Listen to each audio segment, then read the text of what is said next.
This week, we'll talk about World Relief, the country's largest Christian relief agency, which is celebrating their 30th anniversary, evidencing the love of Jesus by doing work in some of the most critical and toughest areas of the world.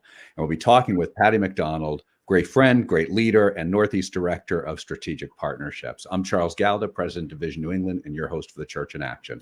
Patty, thanks for being with us again. It's so great to be with you too, Charles, and excited as we launch this new year and to see all what God will do and the partnership between us. Amen. And there's a ton of things going on in your world that we want more people to know about. And so we'll talk about more of that as we go through. But can you give us a little bit of a bio about yourself before we get into World Relief? Sure. I'm Patty MacDonald. I'm married. My husband, Mark and MacDonald, and I have been married for about 35 years. We have two grown children. I became a Christ follower when I was about 13 years old. God really wired me for, I believe strongly, for justice and also for vulnerability, because I had lost my father when I was 10 years old. I'm the youngest of six girls. We were raised in New York, and our lives really changed after losing my father. And a few years later, I came to know Christ, and my sisters came to know Christ, my mother. And I fast forward, I went through college and with a degree in communications, moved to Boston. I was very involved in television the first few years. This was in the mid 80s. And however, once again, although I was involved in television production, I felt very called to ministry and got very quickly engaged with Park Street Church in the center of Boston, and learned about lots of different ministries. Young Life, I was involved very much with Young Life, the board of the Inner City Young Life, working with kids on the South Shore, women's leadership, young adults leadership through Park Street Church. And as I continued my career, I left television, went into commercial real estate in the middle of the 80s. In Boston, very demanding, and yet my heart of hearts was really a calling to minister and serve the most vulnerable in the communities that God led me to. And after meeting my husband, Mark, a few years into this, once he was situated in his career, I left kind of the corporate sector and launched a career in Christian relief and development. I actually started in 1990 a job with World Relief, and had learned about World Relief in the pews of Park Street Church, and I felt the real calling upon my life to minister and serve with World Relief. And that was the beginning of a pretty substantial career in helping to serve and walk alongside the most vulnerable. And so now you've set that up perfectly too. So now can you tell us about World Relief then? Sure.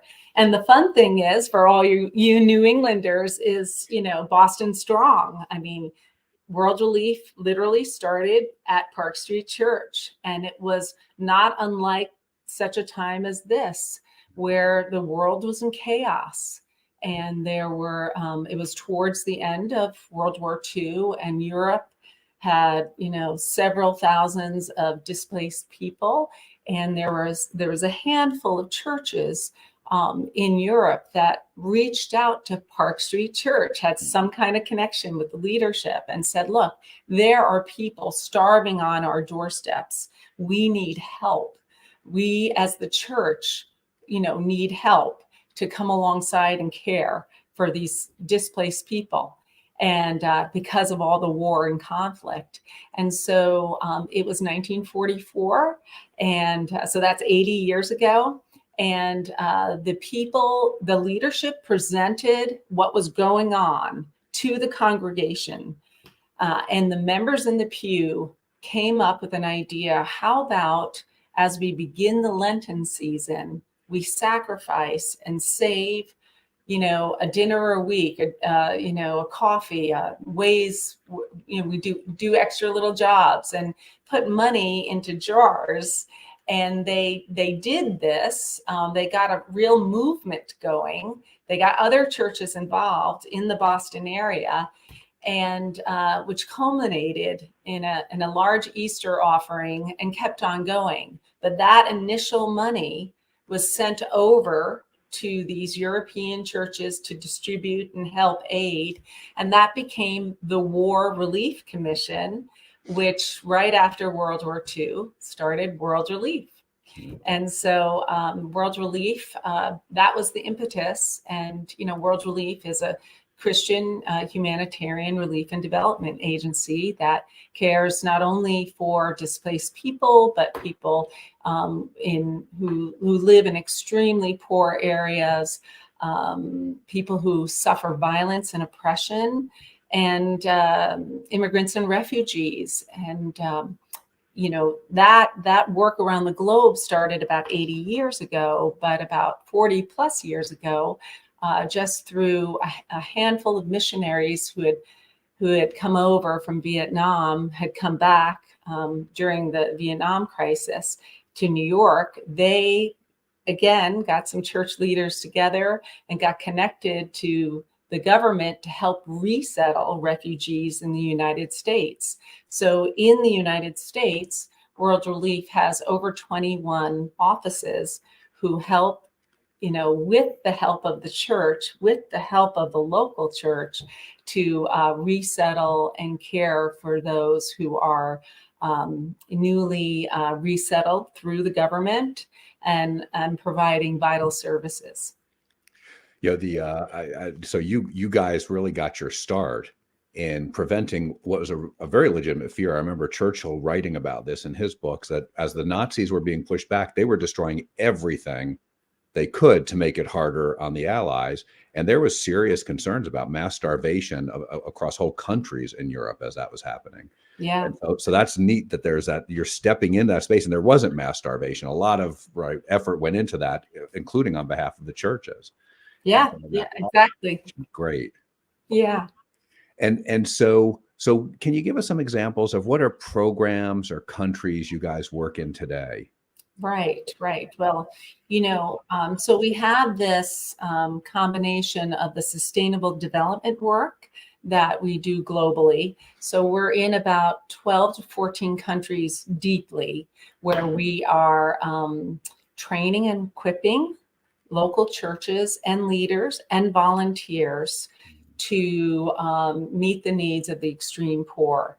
And so that is, we identify a large area. Recently, I came back from Malawi, and we celebrated with Grace Chapel 20 years partnership in Malawi with Grace Chapel, and over $1 million. And they started initially when they worked with World Relief in the AIDS crisis. They helped set up medical clinics and provided healthcare professionals. But as time went on, the model of World Relief is really to identify a very large geographic area, let's say 60 to 100,000 people. And then what we do is we create these, it's called the Church Empowerment Zone, and we train church leaders and volunteers, and we weave in technical expertise. So in areas of extreme poor, we start out with helping to provide saving in community groups. And then we might work with agriculture and diversifying seeds and to prepare for marketing. We work very closely with providing biblical curriculum to couples and families, and caring for your brother and sister. And so what we do when we're working in the area of sustainable development is that we're strengthening and also putting these leaders through biblical curriculum so that they know how to care for the most vulnerable in their communities. And then over a period of 7 to 10 years, it just is kind of like a reverse Ponzi scheme, right? It just keeps multiplying. And we've seen huge success with this model. And so you're not training people like me or Westerners to go in and have those skills. You're training local native church leaders when that is who you're talking about. yes, oh yeah, we come, the mission of World Relief is to empower the church or empower the local church to serve the most vulnerable. So the first thing we do when we identify a very extremely poor area, country like Haiti, Cambodia, Sudan, Chad, Malawi, Burundi, Rwanda, Kenya, South Sudan. These countries, what we do is we identify, we get the churches together, we get them all on the same page. And that same page is we all believe that Jesus is the Son of God. And when he was here, he cared for the least of these.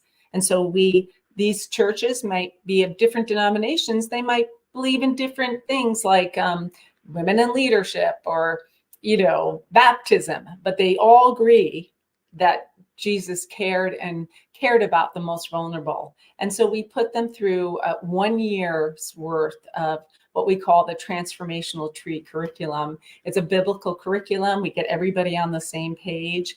And then we continue with those leaders and volunteers, continuing to train and equip all throughout the area. So yes, it's definitely kind of coming alongside the local church. The staff that we work with is the national staff. It's the people from that country.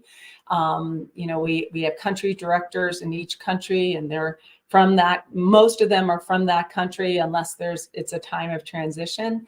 And so it's definitely working with the nationals, with the national language, and caring and supporting the local church so the church can be the church. And the wonderful thing about this model is that we have seen the statistics come back that the growth of the church has increased about 40%. So like we know here in New England, when the church is the church, caring, like we saw it in COVID, when the church is on the front lines, training and equipping and serving and just meeting, with no discrimination, the needs of the community, that's where we see growth. Well, that's what we see with World Relief. So that's one big aspect of our work, is working with the extreme poor. Another major aspect is, working in times of crisis and the war-torn nations that also need help. And, we were very involved in Ukraine. And since then we've established an office in Ukraine where, again, we've seen a huge surge in the church. And we've been partnering and working with the local Ukrainian church to distribute not only physical aid and medical goods and water, but working with trauma services and helping to fund programs, for women and children specifically who have been, traumatized in the crisis. And most recently, Israel and Gaza. We are not a political organization, but we're meeting humanitarian needs through helping with clean water and sanitation, as well as providing medical, working with partners on the ground that will help provide medical services and aid.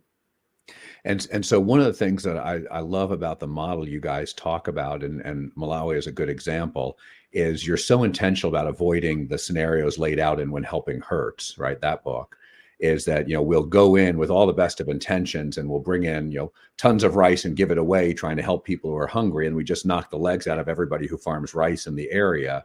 And so much of your efforts, what I hear when you talk about stuff is we're really trying to build up the infrastructure, the leadership, what's happening on the ground there. We're not looking to supplant or do what might feel good to us, but in the long run may not be really helpful. Yeah, if anything, we work ourselves out of a job. When you're working in the depths of these communities, they have no idea who World Relief is. They have no idea. We are really, that's sustainability. And yes, I spent, I've worked now about 25 years in specifically Christian faith-based relief and development. I spent, my beginning with World Relief. I'm kind of the end of my career with World Relief. And in the middle, I worked with World Vision for several years. And, I knew Rich Stearns very well. And Rich wrote this book, A Hole in Our Gospel. And, he said that, trying to solve, the global poverty really is brain science. And it doesn't help if you're just creating dependency. So we're training and equipping. And then what we just saw in Malawi at the end of November, when we went over, we celebrated this incredible church empowerment zone that was graduating. It was thousands of people were there, but we had touched so many lives. And basically they said, go ahead, go on to the next community. You've been here for 12 to 15 years. And now we're equipped to go and identify the next geographic area that's going to need these kind of life-changing transformational skills. Yeah, that's great. So tell us about some new initiatives maybe you guys have going on. I don't want to talk about anything that's not ready to be talked about publicly, of course, but what's some new things happening in 2024? Yeah, so we are really, really excited about this because we're celebrating our 80th anniversary, and we're launching, similar to 80 years ago, this initiative throughout all the churches in the United States. We're encouraging people to come and join with us and really see how powerful, once again, the church can be in the midst of this crisis and the crisis of today in the world. And so we are launching the 80th anniversary with a Lenten devotional and initiative that goes through. The first piece is at least through Easter.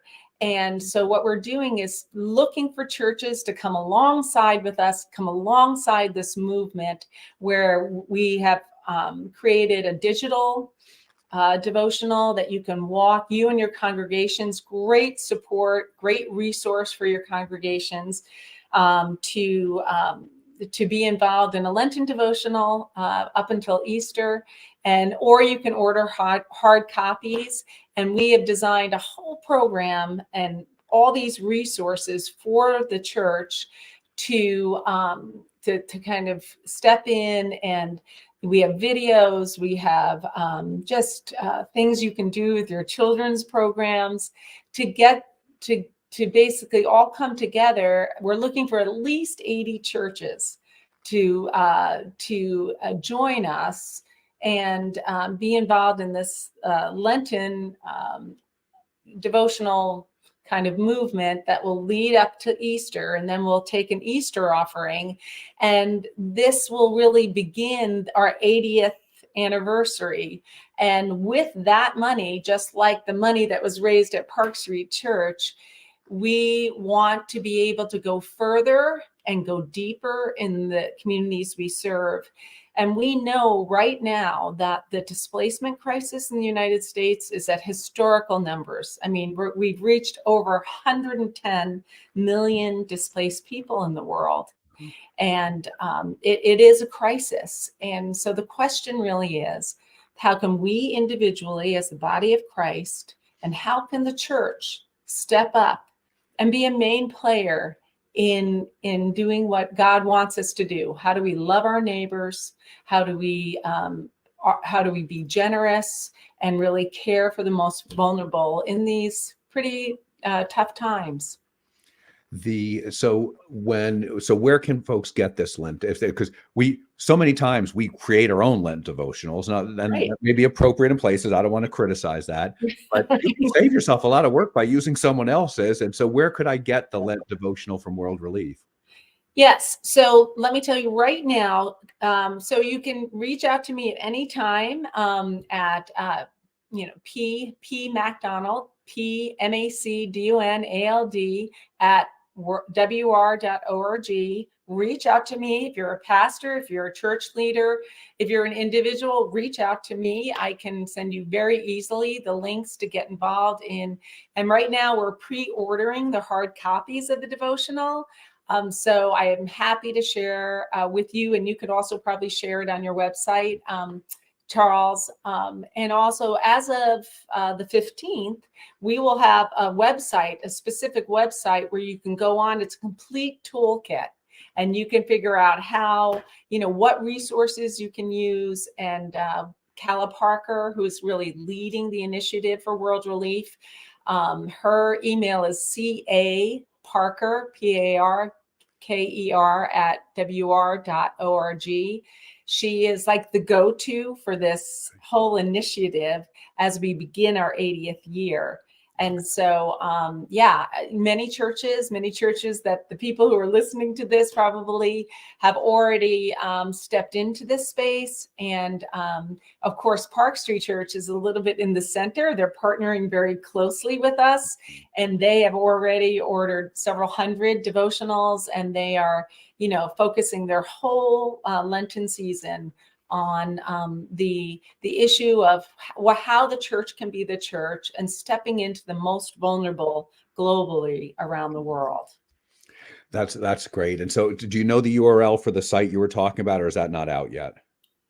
I'm not sure if that's out, but you can always go to www.wr.org. And you'll get that to us, and we'll get it on our website too, so folks can find it. Yeah. And as of Monday, January 15th, that this is all going to be launched, and it's really exciting. And that's not only, that's the beginning. And so we really hope, we hope that you who are listening and the pastors who are listening say, I want to step forward. I mean, it's a little bit that much more special for us here in New England because it is Boston Strong. I mean, it started here. Don't you want to be a part? Think of the tens of thousands of millions of people who have been served since 1944, when a few members at Park Street Church said, we need to step in. Yeah. We need, by the Spirit, we need to create a movement to help what is going on halfway across the world. And think of all that have been served through Jesus Christ, because the motivation, again, those who work with World Relief, our faith and our motivation of doing this work is because of what God did, Jesus Christ did for us. He loved us first so we can love others. And so I'm really encouraging everyone who's listening, like, you can make a difference, and the church really can be the church. And I know recently you did an interview with my father-in-law, Gordon MacDonald, and Dad was saying, we really need a leader at this time. And I believe in that, but I believe that God has equipped all of us to serve and to minister. We don't have to be the pastor. We can see how the Spirit leads us in, serving and giving and just, obeying God's command to care for the most vulnerable and those are the least of these. Yeah. And of course, prayer, I know you would say, is instrumental to this too. And you're reminding me of a story your father-in-law has told a couple of times, and I think on the Church in Action even, about how his grandmother would go through the paper during World War II with him. They would read the paper together, and they would pray together for the children of Germany. And now, of course, your father-in-law goes over to Germany every year, and he speaks, and he asks people who was alive during World War II, and hands go up. And he said, I used to pray for you every day, and people cry. Oh, I know, people cry. And, the president of World Relief is a new president, CEO. His name is Miles Green. And he stepped in about, it was 2 years last August. And he just shared yesterday with our whole staff around the world and our staff in the US, just how prayer is the key, is that, that's what we do first. God, how can you lead us into relationship and opportunities so that the church can really be the church and serve those who you lead us to? Yeah. And so you couldn't have asked me a better question about prayer, because it is in the center of everything that we do. Yeah. And actually, I'm happy to, there was a kind of an email that Miles sent out, and I'm happy to copy and paste it and send it to you, Charles, to just show you just how integral that prayer is to kind of seeking how we care for those. Yeah. I always think about Luke 16:9, where you've got the parable of the shrewd servant, right? Who cuts everybody's, mark it down from 800 to 400 and mark it down from 100 to 50 or whatever it is. And, Jesus ends that with saying, use your worldly wealth to make friends for yourself here on earth so that they will greet you in heavenly places. Right. And so you don't know who's going to greet you based on giving. It's somebody in Malawi, somebody in Ukraine, somebody that they're going to be there and they're going to greet you and they're going to be grateful for you because the role you played in them being there.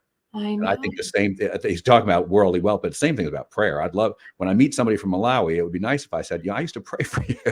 I know. Right? I know. I think that happened recently with the Grace Chapel team that came over. They had gone back and forth so much to this northern part of Malawi called Zimba, because we really encourage church partnerships. And if you're interested in having a real connection, a real church partnership with World Relief, please, don't feel shy to reach out to me, or to churches like Walnut Hill or Black Rock Church or Grace Chapel or Park Street. Because these really meaningful church relationships, church partnerships really are very relational and very reciprocal.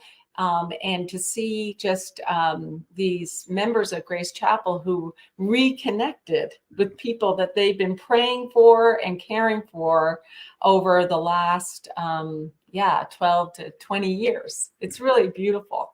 And there's obviously some big churches put big resources into this, but really I think the backbone of World Relief is smaller churches. Absolutely. Because, and to me, the beauty of it is, when something happens, I call you, I don't know anybody in Ukraine. I don't know anybody in Israel that could do anything. And so as soon as these things happen, my first touch point is call Patty MacDonald. Patty, what are you guys doing? And now we can all get the power of my small gift with your small gift with someone else's small gift suddenly is a big number that we can actually have an impact for, that on our own, none of us could. So Patty, thanks so much for being with us today. Thanks for your ministry, your partnership, your friendship, and all the other things you do to support the church across New England. We're really grateful to you. Maybe one more thing to talk about before we go is we are in a phase at Vision New England where we've been focused a lot on the Sermon on the Mount. The job of a disciple is to memorize, at least in Jesus's time, it was to memorize the teachings of the teacher and model everything in your life on the teacher. So it struck me last year that spending some time in the Sermon on the Mount, the primary place Jesus is teaching, would be well worth it. So I would challenge people as they're looking at what they might do to reinvigorate their spiritual life or try something new. Take a month and just read the Sermon on the Mount every day. Just start and find some time to just sit and think about it. What I did is I spent last January reading it every day. Then the next day it was like, how does this section relate to that section? Why does he talk about it here? Are they really separate and distinct chunks, or is there a flow? And in retrospect, I think there's a really strong flow to what Jesus is doing there. And then working our way to journaling on it and really being contemplative about the Sermon on the Mount so it works into us. Jesus talks about in the Sermon on the Mount, it's the spiritual disciplines. In Matthew 6:1, after he gets done saying, you should be perfect like your Father is perfect, he spends time talking about, the spiritual disciplines. The point is, it's those spiritual disciplines that transform us to be like Jesus. So I give you that and challenge you to do it. And if you do it, I would love to hear your experience with it, because it's had such an impact on my life. And we're sharing that with people to see if similar things happen for them. And then we'd love to share that with more people to see just how God transforms us when we focus on what Jesus is telling us he is here for and what we are to be. So thanks so much for listening. I want to thank our producer, Jess Mangano, and I want to thank you for listening to us and engaging with us. We're really grateful. This program is created by Vision New England, which accelerates evangelism by helping the church make disciples, do justice, and foster unity so people want to know Jesus and New England's transformed. You can find more resources and donate at visionnewengland.org. This program is brought to you by our friends at the Palau Association, who are dedicated to proclaiming the good news, uniting the church, and impacting cities worldwide. Join us next Sunday at 2 p.m. on Life Changing Radio. God bless you, and thanks for listening.